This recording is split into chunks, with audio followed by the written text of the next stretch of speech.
Okay, everybody, so we're going to be reviewing something different.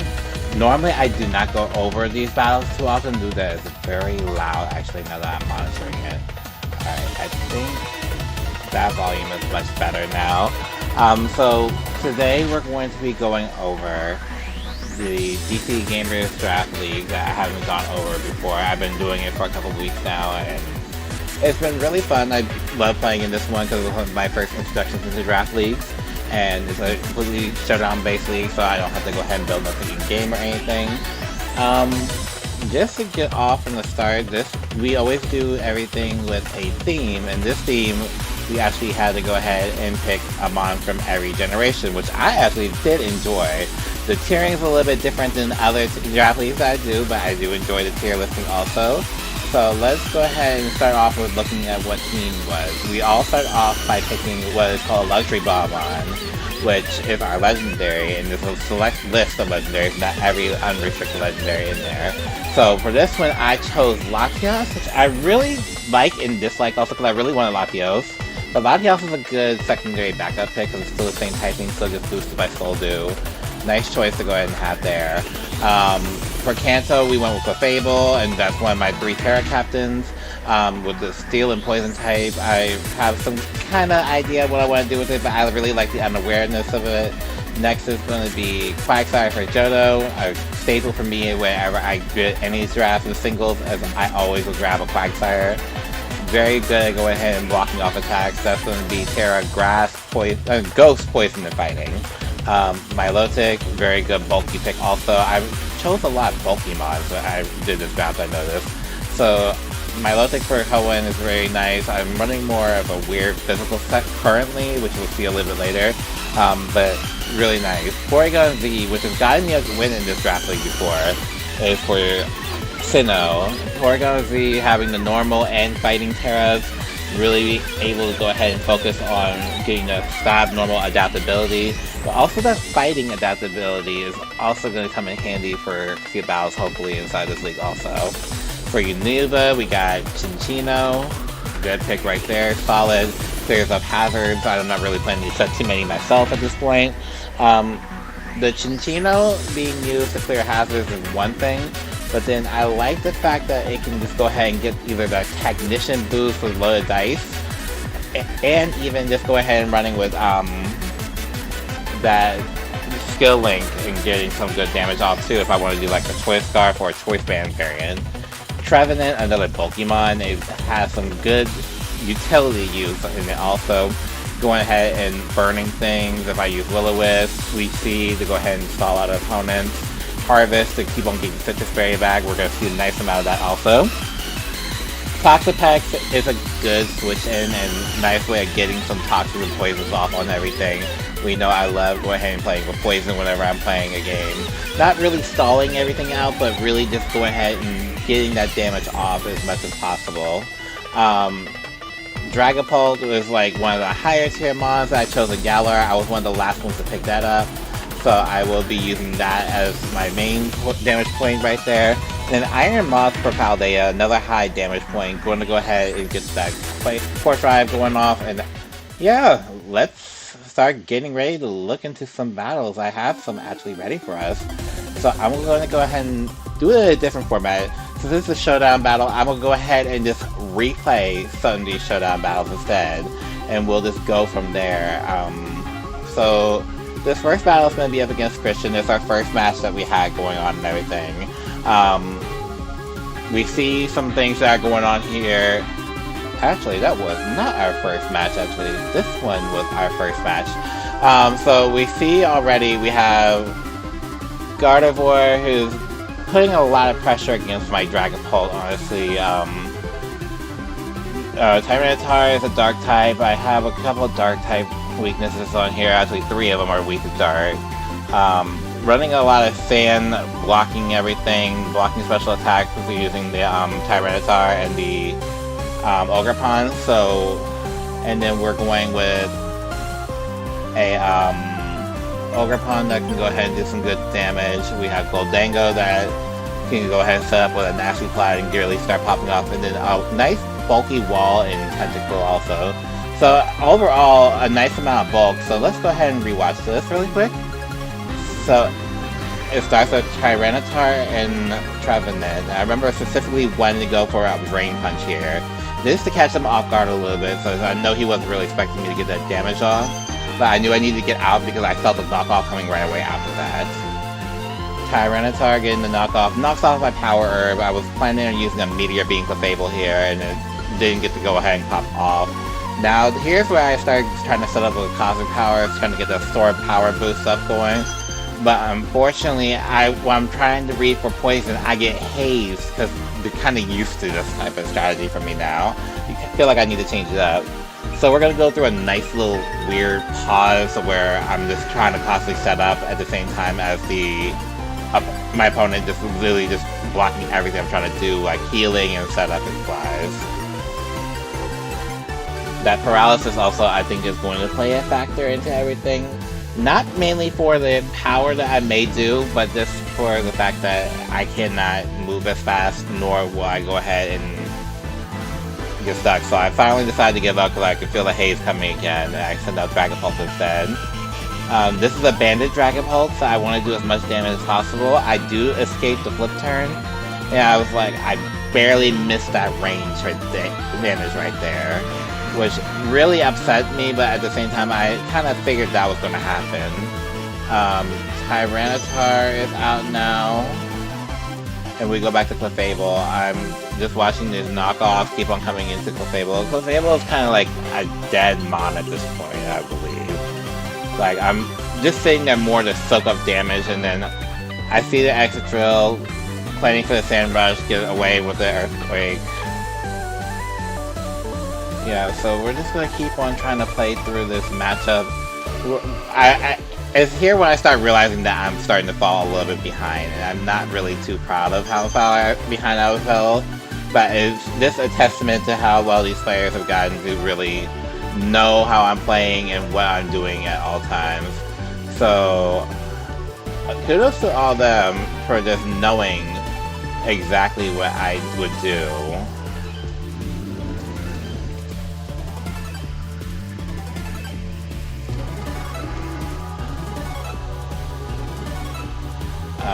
Now we're looking at Quagsire, my tried and true. I do love using this Quagsire to go ahead and get some good damage off. It's running a Toxic set instead, which is kind of what I really like to use to go ahead and get Quagsire to go off with. So stalling, Dragon Pulse comes in there, takes a quick clean up, and now we're looking at Goldango. So there's a lot of switching happening right now, so I kind of lost track of what I was trying to plan for after that.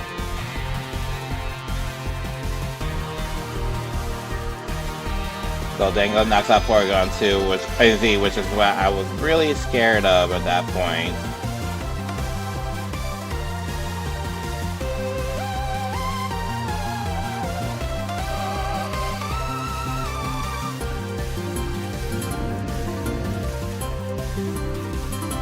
A lot of switching here is where I started making some, trying to pivoting around, trying to play around this Gardevoir. I remember specifically I was trying to scope out and see if it was playing a Scarf or a Spec set, and I realized that it was Scarf after a while because I realized it wasn't doing as much damage as I thought it would do to my Pokemon. That Moonblast is doing a lot of damage though, and I just remember thinking, if I get hit with a crit now, I'm definitely going down. But thankfully, Quagsire survives it. We did take 2 special attack drops, so we're not using any offensive stats right now. And now we miss a Toxic, but now Tentacruel is in, and we're gonna get hazed again. But I decided I'm just gonna go ahead and go for it, get rid of Tentacruel, because that's what's blocking me at this point. Tyranitar comes back out. I see the knockoff coming, I'm already prepared for it. I go ahead and get a stockpile. And I know that Tyranitar can't do much else after that. I'm not able to Terra, so they try to catch me on a switch in either way though, and it's not gonna happen. As a Stone Edge does get a little bit of chip damage into me as well.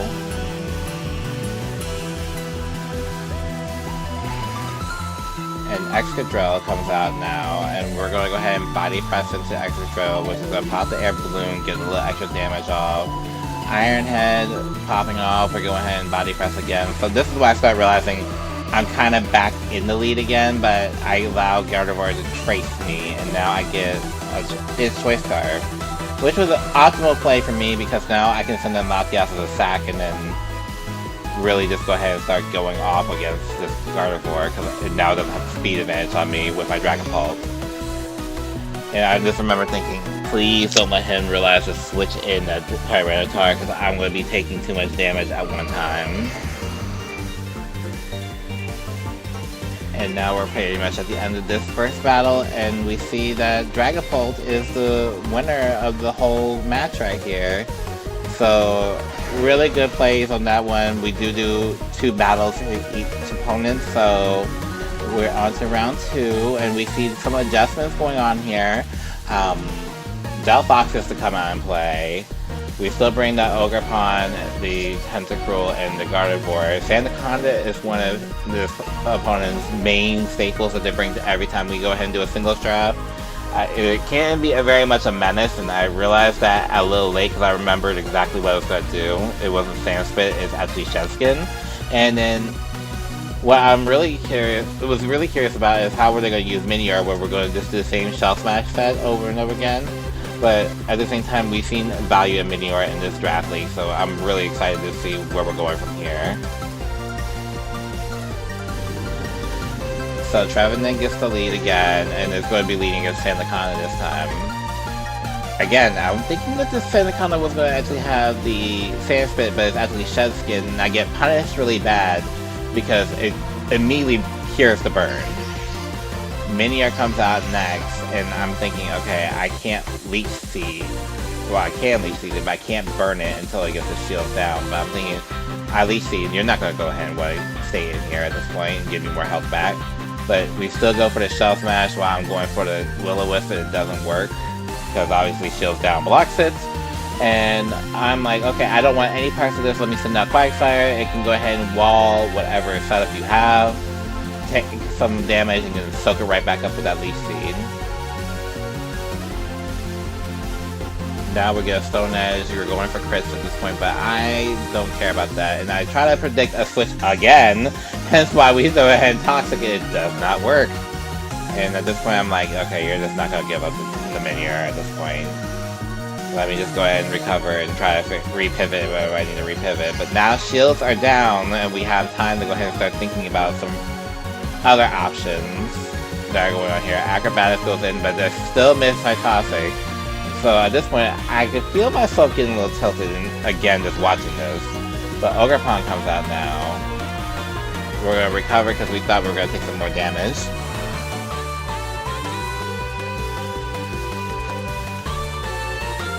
And now we take a Power Whip, which is not optimal for me there either.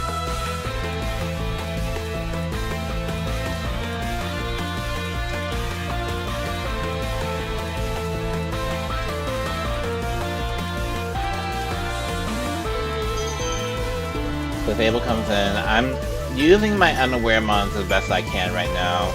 I don't want to be caught off guard by anything, so Ivy Cudgel hits is a critical hit, takes me down to very little bit of health. I survive and I get the Moonlight off, but now I'm looking at this, I'm like, I'm about to be really lost at this point, because now there's a low kick coming out. And I'm like, do I need Clefable here, or can I allow it to go down? Ultimately, I decide that I just want to go ahead and try to outpace it a little bit longer. I mean, it's just the worry of getting hit by a crit at this point, right? Finally, Tentacruel just has to take place. I take one more Moonlight, I'm like, okay, Clefable's not going to be able to do anything setup-wise, but let's go ahead and take that knockoff. Lose the Power Herb, we're going to go ahead and still go for the Meteor Beam. I just want to get some damage onto this Tentacruel, even if it does haze me.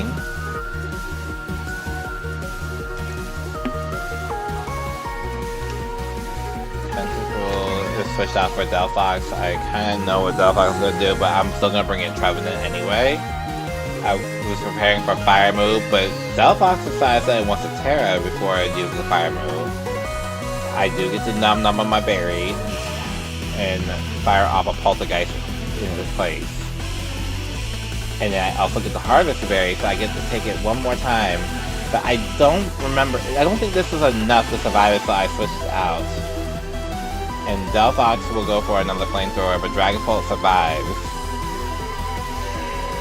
And here's where I'm like, okay, let me get some more damage off of something, but let me just switch out. I reveal the Rocky Helmet on the Sandaconda and bring in Porygon Z, because I know I have the raw damage out of the Ice Beam to go ahead and knock that one out. So we knock out Sandaconda, we move past it, which means we hit the first kill of the game.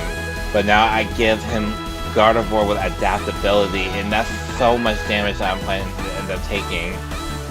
Gardevoir will use his Moonblast and knock out Dragapult.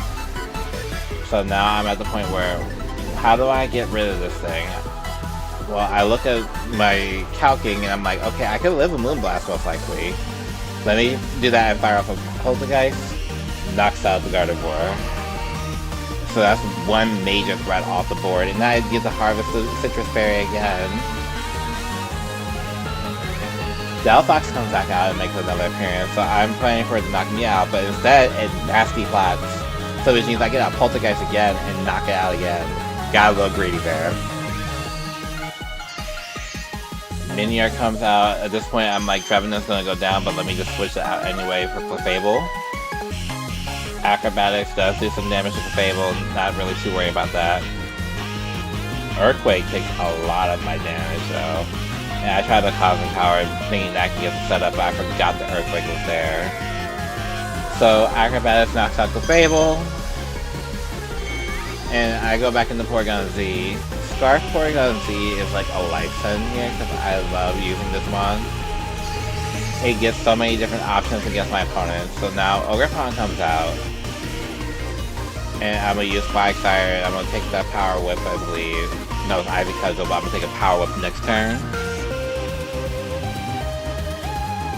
I think it's next turn. Yes, Power Whip comes out this turn. It actually hits this time. Knocks out Quagsire. Latias comes out now. Ivy Cudgel does some major damage to it. I do get a Side Chakra off onto the Ogerpon just to go ahead and get it within range. Release my Tyranids to go ahead and get rid of that. You know, take the loss on that one. Because now Porygon Z kind of just sweeps this game from this range. I mean, I still have to go ahead and Ice Beam, get rid of the Ogerpon, switch it out for my Latias, and then we're down to just the last mon to go ahead and knock out. Actually, I don't even think I switch out because I just take that knock off and now I can start moving again.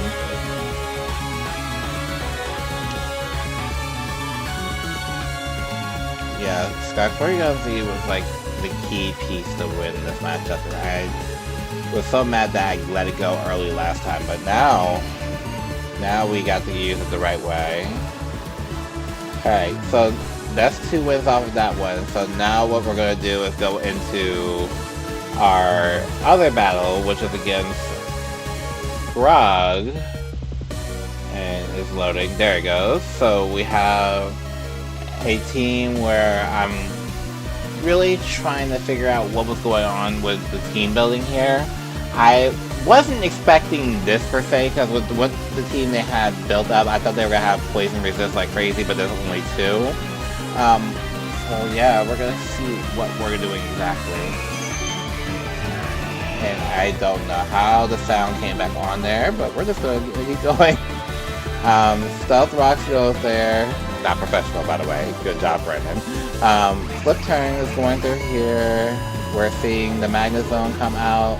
Clefable is sitting there taking some damage. We get the Terra Poison because I don't want to run Steel. Because running Steel allows that Iron Valiant to come in and do damage. Flash Cannon keeps hitting me. I lost some special defense there. Got a Moonlight up. Getting some more... I'm trying to get more defenses built up than anything else. I remember specifically, at one point, I'm going to be really badly hurt because I actually was like, oh, I'm actually getting the setup I want it done. And then, right in the middle of this Meteor Beam, I'm sitting here thinking, I'm getting very close to range, but I can still live one more. And what happens? I get hit by a crit, and I lose my Clefable. So now my Milotic is coming. And we're doing Milotic versus Comfey. Coiling to go ahead and try to get some setup on here. I was trying to run a very weird set of triple axle and Aqua Tail with this Milotic. And so the triple axle was supposed to hit all 3 times because I had the accuracy to go ahead and support it. Realizing Aqua Tail is going to do more damage, I use Aqua Tail over and over again repetitively.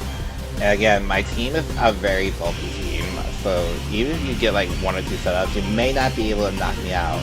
But my 1 or 2 setups may end up putting me over that edge that needs to go ahead and knock out your team. So Grog is really putting in the effort to go ahead and set up that Comfey and start taking out Milotic. But eventually I just realized I can just start doing it now. So Milotic will pick up a kill actually on Comfey before going down to the Magnet Zone. I wanted to get a clean switch into anything. Quagsire would be the cleanest switching I can go for. Talonflame comes out though, and I was getting my setup started. And then I realized something halfway into this turn. I'm like, oh, my damage output is going to be cut down because of my physical moves. And this time, Quagsire is not running Toxic on it, so I'm running a Stealth Rock and I'm just trying to see him switch in and out. Quagsire is going to have to play a War of Attrition against this Talonflame.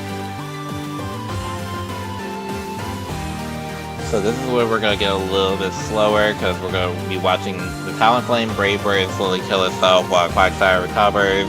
Does a little bit of damage with Body Press. I was really expecting a Roost at some point, but I don't remember if I saw it or not.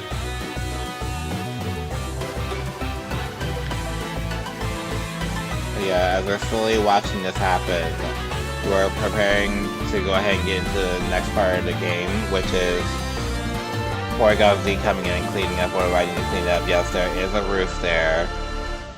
I will Hyper Beam to get rid of the Talonflame, which means I may potentially be giving up Porygon Z, but the Hyper Beam was so necessary to get that damage off onto that Talonflame to knock it out, because Thunderbolt wasn't knocking it out. Swampert comes in and is taking some nice damage with Liquidation. Quagsire is going to sit here and try to get it set up again after I recover. The risk of a setup with the Quagsire though, and I don't like it compared to like other mounts like the Fable, is that it takes only 3 of those setups at this point. It doesn't do any more than that. So after that, it's not as tanky as you would want it to be, but the good thing is the Unaware prevents it from taking any extra damage from anybody else. So right here is where I start realizing they're fishing for that regular defense drop, just to go ahead and get some more damage off from the Quagsire. But I'm also trying to bar away from a crit, which I'm hoping it doesn't happen. But I realized that I'm getting into range very quickly, so I was like, let me go ahead and recover, and then we're going to start taking some damage onto this Swampert as soon as we get done with that recover. Doing about 23%, and then we end up having the recovery from the leftovers. This battle lasted a long time, and the thing about this is we're watching it back compared to playing it live, where I actually had to sit there between moves and think what was the best option to go ahead and do. So, just thinking about turn 41 is way different than me playing any of my VGC matches, and I'm like, okay, we can be done in 8 turns, we can be done in 14 turns with the Weaving team. This is a long game of, like, managing resources and everything, which is why, the only reason why I like singles is managing resources, like, long-term rather than short-term bursts of damage. Finally, the Swampert goes down thanks to the Quagsire, which kind of gives me a better option to get rid of everything else now, because Magnet Zone is going to take most of its own health out by itself with the Steel Beam. And at this point, I kind of realized that he kind of was giving up because Quagsire is not going down that easily. Iron Valiant's going to come in. I'm thinking it's going to be a speed boost Quark Drive, but it's really attack. So I'm like, okay, once Quagsire goes down, you don't really have much left. So let me just get some damage off into the Iron Valiant. And I can bring in the Iron Moth, which will be faster because of the core drive that I have.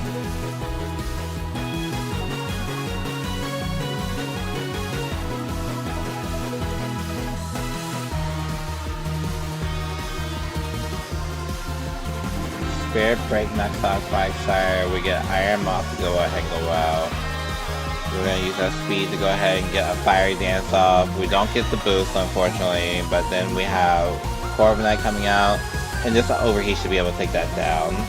And we win another battle for the Draft League, and we're preparing for round 2, which should be this one, yes. So this is what the team was originally prepared for me at this point, which I see the major changes and everything. The good thing is we're playing actual OU rules, so I don't have to worry about Yawn or Sleep Powder or anything. But the Contrary Superior is one of the things I was blocking using both my Quagsire and my Clefable. I kind of prepared for the Iron Valiant thinking that it's going to sweep. Latios is coming into this battle as well, so I was wondering what it's going to do. And then just the stalling and tankiness of the Umbreon is going to be another problem. So let's see how we adjust this here. And I don't remember making a big adjustment in here. I think I changed like 1 or 2 moves in here, but I kept everything pretty much the same. So I did like that first turn where I got the Iron Moth to go ahead and go off. Here we established that I just got on the better side of the speed tie, but I still lost it because I was trying to hit a range. Lost the Purge does take a nice amount of Porygon 2, that's when I realized that was Scarf along with me. Porygon 2 does get a Terra Blast off on the Umbreon, but now Umbreon's setting up with a Calm Mind. I'm thinking, let me just go ahead and let Porygon 2 go down, because I don't want to take any type of Toxic or anything. Quagsire is going to go ahead and switch in. We're going to take a little bit of damage from that Dark Pulse. Store Power is going to do a little bit more damage. We're going to start stockpiling to go ahead and set up here. And at this point I was kind of like fully prepared for Umbreon to go ahead and use a Toxic, but then we get a switch into Iron Valiant, and this time it's a speed variant. So it's going to be faster than most things on my team at this point. Here I decided to go ahead and tear up my Quagsire. I used Poison to go ahead and block 3 of his attacks because of any fighting, special energy ball and everything will get blocked. But they understood what the assignment and went ahead and used Psycho Cutting here. So now I'm sitting here thinking, I gotta bar another quit away from me. I do have more damage now because Body Press is now completely blocked from the burn. But I'm trying to be as cautious as possible and not take so much damage from a crit.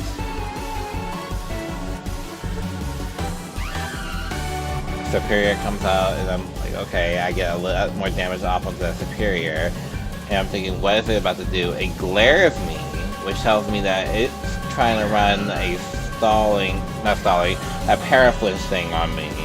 Iron Valiant comes out, I take a critical hit finally, but then I get a nice good damage roll, which knocks out the Iron Valiant, which leaves just the Umbreon and the Vileplume left.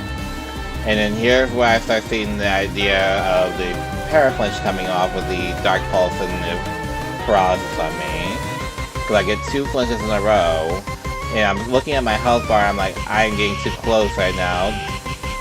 And I'm like losing only 1 HP I believe per turn or 2, but finally I do get that recover off after 3 turns of not being able to move. Umbreon takes more than half of his health, and I'm thinking, okay, what's left to go ahead and do other than Body Press, but this is where he starts getting up again. Because now we're sitting here with 5 mods for a Vileplume to knock out. It's going to be an uphill battle for it. So the Giga Drain is one of the moves that would work really good if I was still with my original typing, but the Poison type is really helping. Giga Drains keep on taking damage down. Body Press is doing some damage, and then this is where I find out that the Vileplume is going to be actually using a better utility move to get a lot of his health back while I'm this close to knocking it out.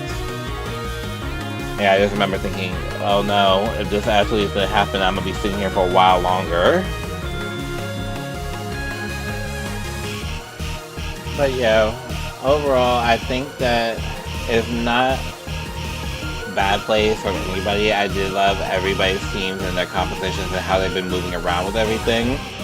I just think that with my team, it's so tanky and bulky that it allows me to pivot much easier than a lot of other people's teams without taking too much damage on the switch in. Also, my setup is more of a tank setup compared to a sweeper setup, which it all depends on how people play. Once we get into the actual finals and everything, maybe something may end up being switched in for somebody else that will catch me off guard and really knock me out with most of my team. But overall, I am having a lot of fun with this draft league, I always do. And I am looking forward to what everybody else may end up doing too in the near future. So I will post my next set of battles probably in a week or so. I have 2 more that are going to be lined up, and then once we do, actually I'll probably do all 3 of them in one video. Then we'll go ahead and try to see if we can live record the finals inside the Discord chat.